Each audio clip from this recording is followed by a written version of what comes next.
You've been told you need to have a knee replacement. Let's briefly discuss what a knee replacement means. Most of us think of a knee joint as a hinge joint, but in reality, it is much more than a hinge joint. This is what a knee, once you remove the muscle and the kneecap away, looks like. And I was mentioning a lot of us think of it as a hinge joint where it just moves forwards and backwards, but indeed it does a little bit of rotation and it goes forwards and backwards. This is a model that shows where some of the cartilage is worn out. You can see that now we have this model shows these worn out areas where you can imagine it would be quite painful.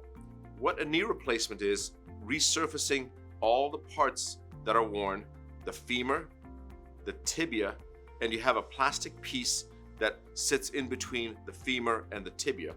There's also another plastic piece that's put underneath the kneecap. Number one, you have to understand why you need the operation. You need to know, are there any alternatives? What are the benefits to you as a patient of having a knee replacement, and what are the risks? So once those have all been explained to you, let's briefly talk about getting prepared for a knee replacement. I believe a lot in what I call prehab. That means getting ready before your surgery.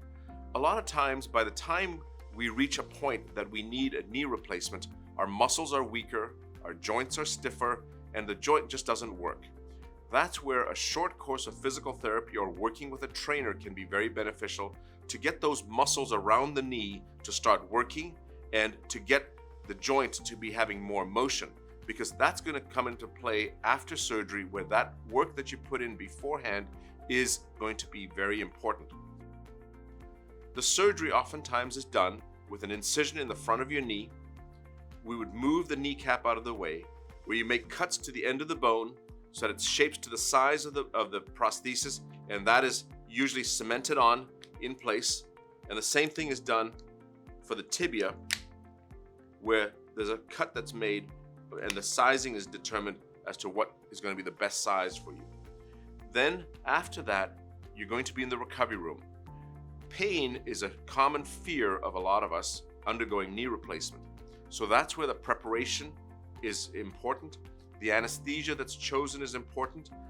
Most of my surgeries, unless there's a contraindication, is done under what's called a saddle block with a local block. That means we inject a lot of medicine to avoid postoperative pain, and the patient is numb from the waist down and almost completely asleep. I like to tell patients, it's like most of us by now might have had a colonoscopy. Most of us know we went in for the colonoscopy, but we don't remember the procedure. And that's the kind of twilight sleep that we achieve with this operation.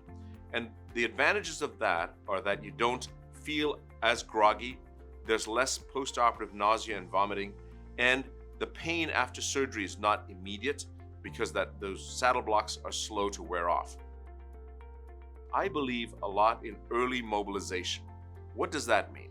That means as soon as you're up on the floor, or sometimes even in the recovery room, we will get you up with the help of a therapist or one of our nursing staff, get you walking so that you'll say that the new joint works and you feel more confident so that you can participate in physical therapy after surgery. Then comes pain management, because that's going to be invariably something that occurs. The 2-week period is sort of arbitrary in the sense that that's when you're going to really need some of the stronger pain medications, and that preoperative preparation is so important, where you remember those exercises you do, even though you might not feel like doing the exercises, you just have to push through that. But the idea is, as soon as you don't need the strong medicines, get off the strong medicines and get your life back. Between the 2-week to 4-week period of time, you'll find that you'll be more independent. You might need a walker less, and in fact go to a cane, and eventually nothing. At the 4-week period of time, if this is your right knee, a lot of patients are going to be able to drive because they feel they can get from the gas to the brake. If it's your left knee, it's really when you feel comfortable and you're not taking the strong medicines. You still need to keep doing your exercises because you want to gain strength, you want to maintain range of motion, and you want to get confidence in your joint. A lot of times I tell patients to have a 1-year mark in their mind, because patients continue to improve for up to a year. The steep improvement takes place in the first 3 months.